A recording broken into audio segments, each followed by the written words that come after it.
Hello, everyone, and welcome to Wild Moments brought to you by explore.org. I must apologize firsthand because I don't have my explore.org shirt on. And that's because I put it in the wash and then forgot to put the washing on.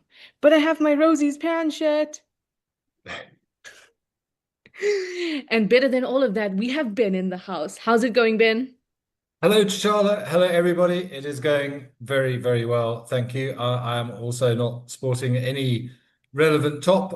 Some shameless self-marketing, my astrotourism company. There it is. Um, Shameless. Absolutely shameless, but I am working tonight. So it's been a busy day today. So I'm kind of prepping in advance. But it is wonderful to be back. And I'm very much looking forward to seeing some awesome clips from the last week. Absolutely. But you did say something that interests me a little bit, and I'm sure that for all of you, it's also quite interesting.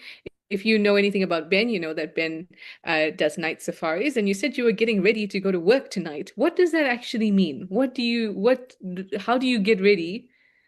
Well, today I've had to plan ahead. I have to play Tetris in my car with all the equipment, but I'm just going to do a private evening for a small group of people tonight. So we will do a laser pointer tour of the constellations, discuss the African cultural mythology and star lore behind them, and then I'll have the visual and photographic telescopes set up and take people on a hopefully mind-blowing tour of some of the beautiful objects that are hiding up there in plain sight. So it's a very relaxed evening, but yeah, it's an evening of discovery and wonder and awe, hopefully. That describes my perfect evening, actually. Well, remember that we're live and interactive, everyone. So send through your questions and your comments. And I know if you've been watching the show over the last couple of weeks, you would know that I've been asking some in-depth questions to our hosts and co-hosts. And this time I realized that I had already asked Ben about his first job and all those kinds of things. So this time we decided to do a show and tell. Ben, Am I show going us and first? tell Am I? us. Well, you put me on the spot and gave me about 15 minutes to think of something. I didn't have a great selection of things. So I actually ended up with two things. One is a little stuffed kiwi that I brought back from my trip to New Zealand that actually makes a noise. I don't know if it'll work, but it has as it says there, real sound. Let's see if it translates. That's not working now. Typical. Hang on. It's got stage fright. Can you hear anything there? It's like a no, it obviously doesn't work very well, but that's a little kiwi for my memento of my trip and seeing kiwis in the wild on Stewart Island down way in the far south. And then I also thought, what else can I possibly have that's a bit more relevant? I dug out this old book, which I know is a little bit tatty at the moment. It's not working very well on the camera, is it? Oh, there we go. African Insect Life. Do I have to come further away? There we Oh, there go. we go. There we go. There it is, African Insect Life, which is an amazing book that I discovered quite a few years ago. It was first published in the 1950s, I think, but then they released a second edition, this book, and I wanted it, and I found it online at some secondhand bookshop, and I purchased it. And when I got it, I discovered that inside, admittedly, it's not addressed to me, but there is the Dr. John Ledger's signature, who is the entomologist who revised this second edition. So even though it's in a pretty shocking state, which is mostly my fault, I have to say, I ended up with a not quite personal because it's not addressed to me, but somebody's personal signed copy of a very cool insect book, which has taught me an awful lot about the behavior and things of the arthropod world. Even if it is a little bit outdated now, there's still some cool info there. Yeah, I have a couple of these outdated books as well. And though specific information may be outdated, species names and things like that, the general ideas remain the same. And somehow I feel a little bit, somehow it's easier to understand in a way. I don't know if it's written in a different way, but I wrote down the name of this book now because I'm going to get it to It's try actually to very at good. least. There are other really good arthropod-based books that you can get nowadays, but this was kind of the first one because you know what it's like from a guiding perspective. We get an identification, a field guide of insects, and you can see, yes, this is a golden tortoise beetle or whatever it is, but it doesn't tell you anything about the interesting behaviors. And I'm sure you would agree that for me, one of the most fascinating parts of being a guide is learning about the weird and wonderful world of insects. There are so many different strategies, so many different adaptations, so many things that you don't find in any other animals, and such diversity that it's really nice to learn a bit more about the physiology and the breeding habits and the process of pupation or whatever it may be. Some of the chemicals used, as you say, they haven't changed. We've just got Yeah. different ways of explaining it. So yeah, that was I'm very chuffed with that book. It taught me a lot. Nice one. I'm very proud of your 15-minute preparation there, Ben. Thank you. Thank you. What have you got for us, Trish? Well, firstly, I now that you showed a book, I found I am crazy about Agatha Christie books, so I'd often go to secondhand stores and get them. And the problem is that I have an extensive collection, so it's very rarely that I find a new one that I haven't read. Anyway, I did find a new one recently, and I saw that it was last stamped in 1967. And so I felt, I don't know, felt nice about it. Maybe nobody's picked it up since then. But I have for you, Ooh, very cool. Is that a shark jaw? it is a shark jaw. It's a jaw from a tiger shark. Oh, wow. My head can just about fit through. This tiger shark was, I mean, if you think about it, my head can, it's about the size of my head, right? So it could get onto my head if it wanted to. And this shark was about 1 meter long. That's quite a big One, mouth for a relatively short shark. yes. So if you see a small shark around, know that it can still do damage. This jaw was made by me once upon a time in my life, working with sharks, well, dead sharks in a lab, and I made this jaw. And that's all I have Very to say. cool. I watched Jaws the other day. Again, it popped up on Netflix, so that's why I recognized it's still a great movie and still makes me not want to swim in the sea. Yeah, definitely. Anyway, that's show and tell for this afternoon, everybody. I'm not sure if you actually can share photos on the chat, but you're welcome to join in with the show and tell, or you can just do the tell part, everybody. But Just tell. we we do have a lot of hellos coming through before we get stuck into our very cool clips and one absolutely hilarious one. First, Jack DeBoer says, "Good morning from Chesapeake, Virginia." Hi, Jack. Bridget McKinney says, "Hi, refreshing apple juice. Is it really apple juice?" Doesn't matter because it's Thursday. Karu, you say, "Hi, Trishana and Ben. You have milk today. We expected it." Nice one. Oh, Grumpy Old Man says, "Mother of Chameleons and the Star Lord." That's that's our band name, Ben. I think that's brilliant. Yeah, it's got a ring to it. I like Star-Lord though.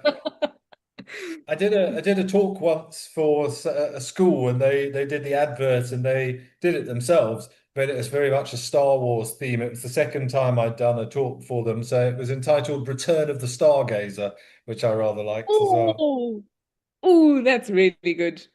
Nice. Watch out on Instagram, everybody. If you see Star Lord, it's Ben's new account. Amber Co is waving hello to us and everyone in the team who makes these shows possible. And you've got coffee today because it's 99 degrees Fahrenheit. Whoop! That sounds like heaven. Dear NC says hello, and you're ready for wild moments with your hot cup of coffee. Asanegro says hi. Also, Casper the Ghost is around, also with hot coffee. MG Leopard Spot says hi. And oh, we start MG Leopard Spot's morning just right. Two shots of iced espresso and ice water and a little Ben and Trish. Sorry, I mean Mother of Chameleons and Star-Lord. Oh Lord, yeah. Alfredo Leone says you've worked for government administration doing scientific articles about pests, and they're really hard to identify to species. Well, I suppose if you can get, I mean, I can imagine with pests, especially when their generations are turning over so often and they're just so tiny, it can be quite difficult. But maybe you can get yourself a nice book that would help. Bear Happy says shameless self-promotion. Hey, if you don't do it, who will? Nice one, Bear Happy. April Owl says, "Good morning, everyone, from a cool and breezy Connecticut as as Hurricane Erin moves far offshore. Well, I hope that you and everyone around you can stay safe, but at least it's moving offshore. But you're glad to be back here with your cherry iced tea after some power outages. Oh, sorry. Ben, any cherry iced tea, any good old-fashioned tea, any water by your side there? Water today. Water in the water bottle. Trying to hydrate. It's Very nice. 34 in Hoodspray today, or so it was forecast. Summer is coming. Spring is springing. The fiery net nightjars have been calling. The lesser striped swallows and Oh, the summer yellow-billed kites are back. The seasons are changing. oh, nice. Here it was 26 degrees in Johannesburg today. It was lovely. We're going to Right. go out for a walk a little later. Janice in Illinois, you say good morning or afternoon for us. You really enjoy wild moments. And if you'd like to know if we'll ever have any updates on Tammy and her little ones, well, Janice, we do have a clip today, so we'll chat about that in a bit. Jean Gale says, "Good morning. You're here with coffee and getting the internet running in the foothills of north of Seattle." And April Owl says, "I love a good insect book. Looks like the condition of my favorites." Very nice. All right, shall we get stuck in? What do you say, Ben? I think let's do it. Yeah, let's cue the first clip. Very nice. Let's go over to Vic Falls and have a look at what everyone likes. One animal versus another. This time it's Croc versus Warthog.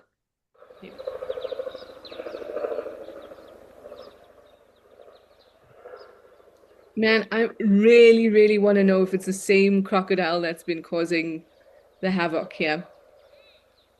Is this where the one had a little crack at a buffalo leg a while back Yeah, as well? Hmm. and at elephants as well.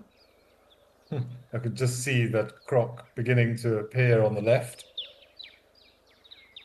It's like Jaws, it's like watching Jaws all Oh, over I was again. just about to say, it's like I can hear the Jaws theme song. Dun, dun, dun, dun. And somebody asked me earlier today what animal terrifies me the most out here. I went with Solifuge, but crocs are pretty close behind just for exactly this. It's just a perfect killing machine. Yeah. Yep. Whoa! That was one speedy reaction from that warthog. I was going to say they're not known for their grace and athleticism, but that was I mean, the croc didn't even lay a tooth on it. I don't think. It's pretty quick reactions.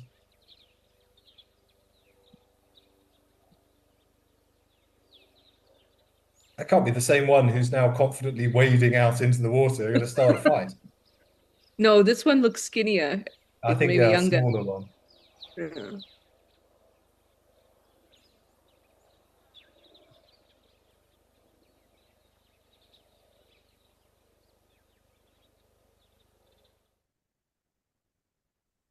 Hmm.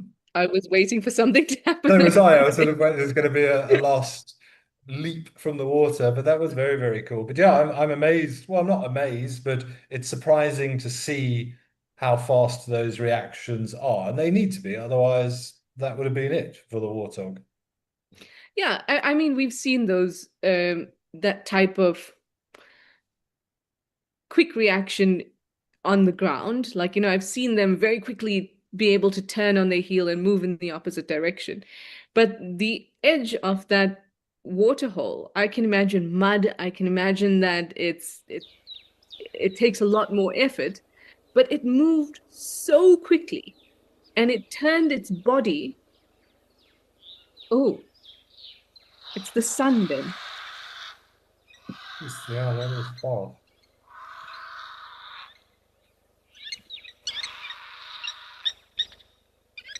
I think Kirsten's saying it was the same warthog that came back, which I'm trying to process because if that happened to me, a big sidestep, I don't think I would then choose to wade out into the water a few minutes later, assuming that it was in that chronological order. Yeah, I mean, it does make you think. I mean, every animal is intelligent within their what is necessary for their survival. But it does make me wonder about how the warthog is taking in experience and how it is expressing any learning. Hmm. Because that does seem like well, a bit of a silly thing to do, right? You would think that they would learn from that, but yeah, maybe as I see Alfredo Leone saying they loves to play with danger. I was going to say maybe it's a sort of an adrenaline junkie or a thrill-seeking warthog. Maybe they have this as some sort of tendency that we're unaware of. I kind of like that idea. And I mean, it did just walk in and then walk out. It didn't look like it was going there for any specific reason except to potentially get into some trouble. You know what they say? Back on the horse. Get back on the horse. Yeah. What? Yeah, yeah, Yeah, go back in. If something bad happens, you don't want to yeah. rest on your laurels. Go back in and persuade yourself that it was just one of those things. I still feel like I would have stayed on the ground. Me Way too. off. Um, Uh, Terry Charms, you say you think they know there is danger patrolling those waters. Absolutely. Animals that come to water holes are very, very cautious, and they definitely know that there's danger in approaching water. Whether that is a learned behavior, I don't know because it seems like it's an innate thing that even young animals will come to the water and still be extra cautious. But they definitely know there's danger. What do you think, Ben? No, I think I'm sure they do learn from experience, but I agree with you. I think it's just an instinctual genetic knowledge to just be cautious when coming to water, not just for crocodiles, but you're also putting yourself in a potentially vulnerable position. Your head is down, you're not paying attention to what's going on around you. So yeah, I think it's just inherent genetic knowledge to be cautious when approaching water. Yeah. And I think this question is for you, Ben, since you've gotten this book. Andy would like to know if two stick bugs rub together, will they start a fire? Okay, I've got. I don't know if you saw that they found the heaviest stick insect ever in Australia last week. Not the longest one, but the heaviest one. It's like, well, the longest one ever is something like 50 centimeters or something ridiculous, like half a meter. But yeah, I've now got visions of rubbing two stick insects together and seeing if we can create sparks and smoke. Do you remember how much it weighed? Um, No, if I'm honest. But I know where I found the article, so I'll see if I can dig it out during the next clip and give you an official figure. But it's a huge thing. I think this one was something like 50 something centimeters or 48 centimeters, but it's chunky as well, as opposed to one of those thin stick insects. It's a fat stick insect. It's a Yeah. branch insect. It's a branch insect, everyone. Okay, on to the next one. I'm not even gonna say anything. Let's just go have a look. No. Do you know what I love is that I don't know why, but animals insist on putting underpants on heads, not just animals, children.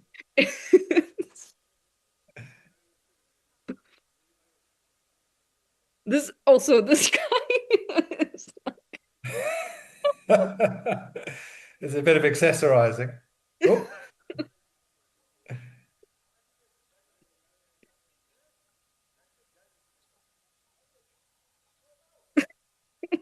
I'm yeah, trying those to look like decide whether I'm enjoying it because it's funny, but it's also a bit of a shame that we're watching a baboon play with somebody's dirty underwear. I mean, we are making the assumption it's dirty. Well, true, true. It could have been stolen off the line. That does happen. It's so careful when it puts it on its head.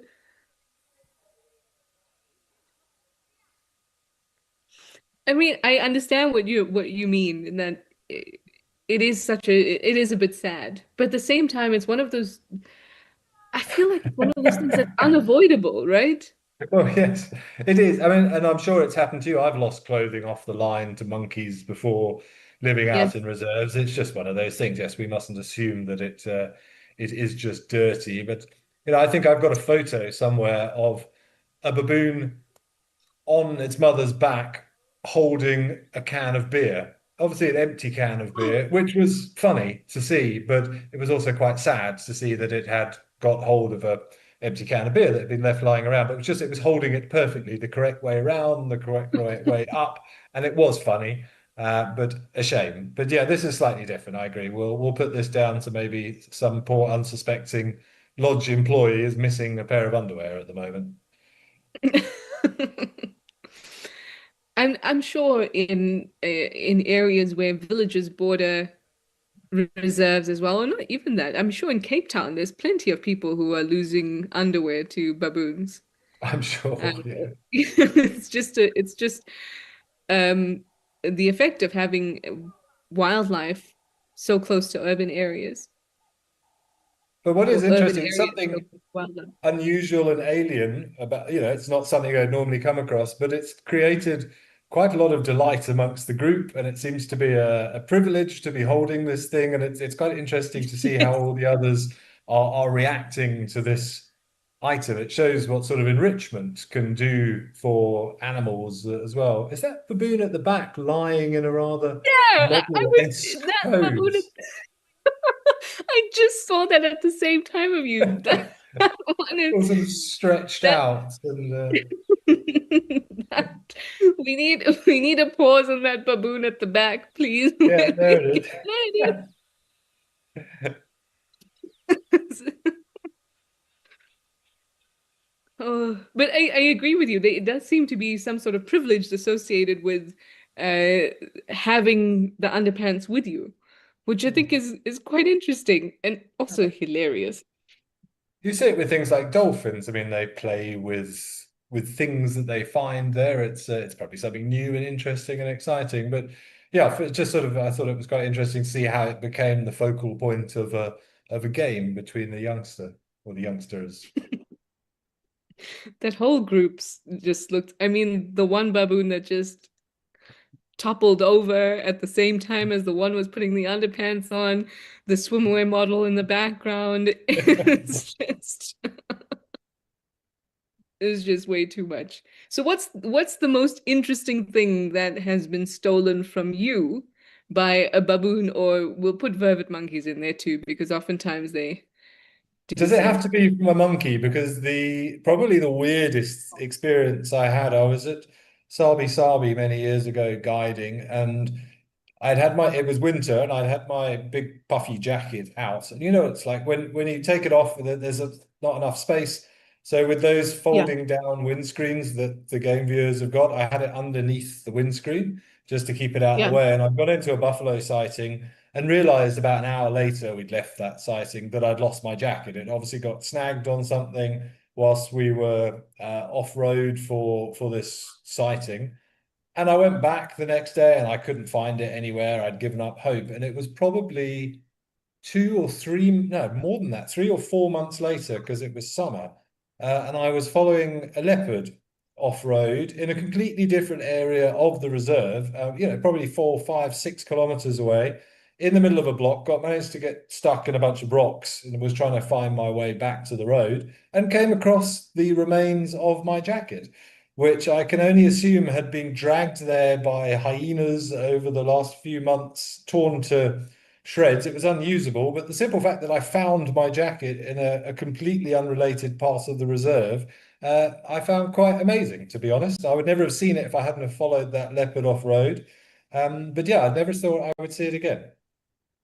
That is crazy. But what is the remnants of your jacket? What are we talking?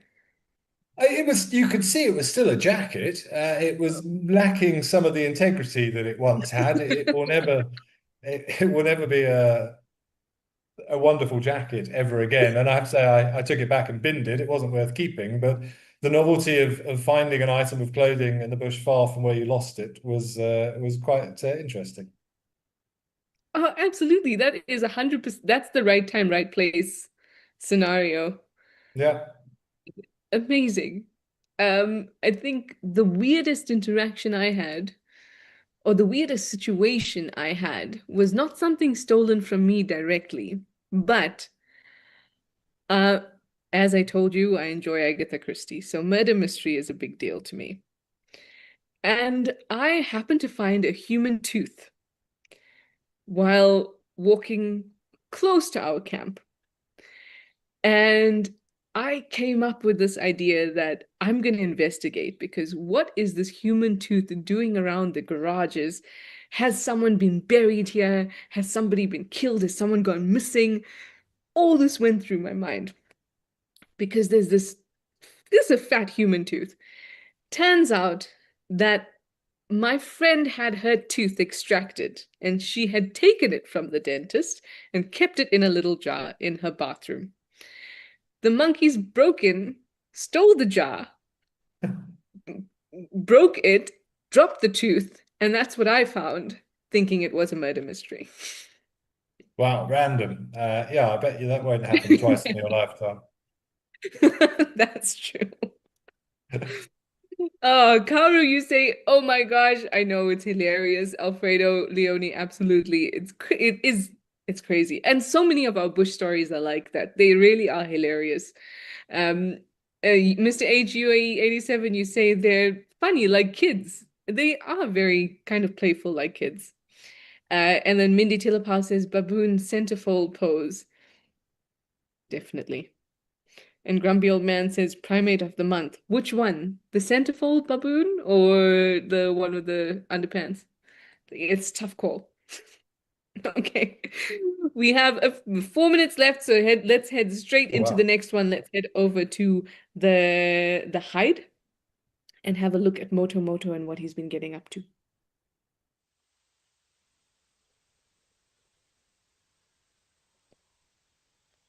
From what I understand, Moto Moto has been having a bit of a problem with the buffalo.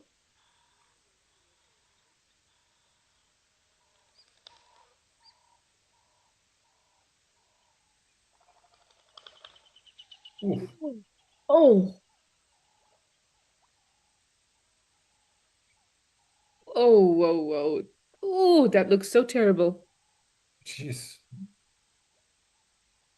I'm guessing those are two puncture wounds from those huge incisors that we can see there. But you often get asked, do hippos chase animals away from water? And it's rare that they will come out of the water. I've never seen one chasing buffalo off into the bushes like that before, but there's evidence that one of the most fearsome creatures out here is potentially still no match for a hippo. Oh no.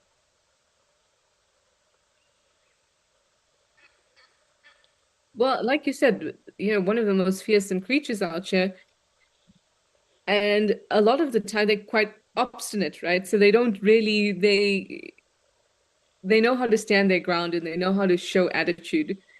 And so it doesn't surprise me that that one buffalo just stood there as the hippo walked towards it. But I've But never seen a hippo like this no, I mean, go actually after walking them. into a herd of buffaloes to Yeah, disperse them. I mean, yeah, I've seen the occasional one rush out and maybe chase an antelope away because it's in a bad mood, but to have the confidence to waltz into a herd of buffalo, whether it's anything to do with the pressures of the dry season, I'm sure it is, but that is an overly confident and aggressive hippo. it's also interesting because we often say that a hippo's safe place is water. And so when something Mm. comes in between them and the water, that's when the real issue comes in. But now the hippo is specifically and purposely putting himself in a position where there are people, not people, but there are animals between him and his safe space.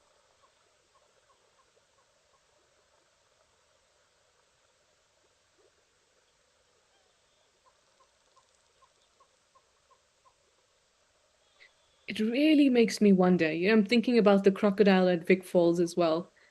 Um, yes, now it's targeting warthogs as well, but before it used to only target elephants. Uh, and Motomoto seems to only target buffalo. And I Hmm. would kill to know what is going on in the psyche of a wild animal who feels this way. Oh, Kirst also says that he targets lions as well. Interesting. But not other animals that come to the waterhole? Elephants? Yeah, so normally they'll just, as you said, they'll stay in the water, they'll yawn, they'll voice their disapproval, but I've never seen one come out and actually physically approach and try and disperse. I mean, even that the one of those clips there, the buffalo weren't even drinking; they were just lying behind a bush, 30 meters away from the water, and he still felt the need to go in there and clear them away. So, yeah, whether he's had a really bad experience at some point in his past, Hmm. or whether it's something to do with the pressures of the dry season, but it still looks like there's a decent amount of water there. So yeah, very unusual behavior. Very, very much. But very, very interesting. And also the type of thing that I can't say I've ever seen in person, but somehow the cameras managed to capture these really cool uh, moments of learning for us. Shall we do the last clip, Ben? I think we should. People, we did mention it earlier. Let's do it quickly. We did. Okay, everybody. Let's go to Hesk and get a little bit of an update on the cheetah cubs.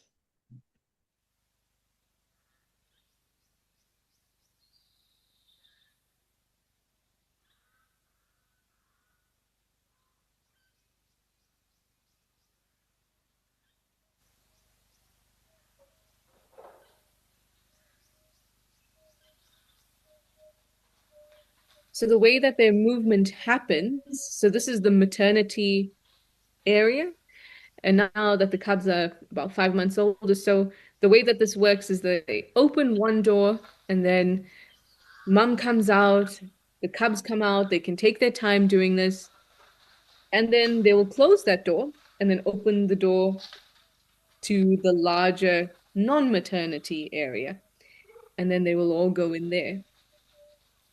And that's basically where they will stay for the next, almost the next year and a half.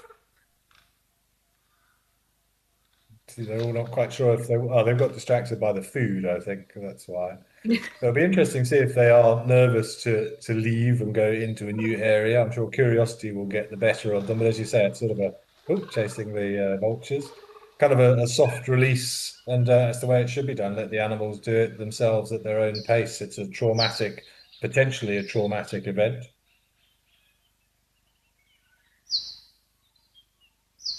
Not traumatic, but new and exciting. Let's put Yeah, it that way. but also it's something that uh we can't predict or won't be able to know how they feel about it, right? So it's always better to be cautious. But look at them already Oh, exploring their surroundings, climbing up things. look at you being big cheetahs. Oh, very sweet. Um, so I'm not sure if we'll actually be able to see them once they go into that area, but it does seem like it would be a bit of a far reach for the cam once they get further into that area. So I don't think we'll be able to see them anymore. Oh, Kirst has also confirmed that they will be monitored, and HESC will send videos and pictures and updates, of course, and we will share them with all of you. But unfortunately, our time with them, our live time with them, has come to an end. But they are moving on to the next phase of their development and the next phase of their rehabilitation, which means that soon they're going to be, hopefully, out in the wild. When I say soon, I mean like a year and a half from now. They still have a lot of work to do. Anyway, everyone, I think it's time to say goodbye, Ben. Unfortunately, yes, we spent far too long talking about kiwis and other pointless things as opposed to watching But you know clips, what? but it was I fun. had a very nice time. Yes, I had a lot of fun. And I hope that you all had a lot of fun too. It's always a pleasure doing these shows with you, Ben. I hope that I will get to see you soon and that you Likewise. too will be able to maybe take me on a night safari. Show I me would some be things. delighted to, certainly. But yeah, thanks very much, Trish. And thanks everybody for all of your questions and comments. There were some very interesting clips as always. Yes. Thanks, everyone. See you next time. Bye.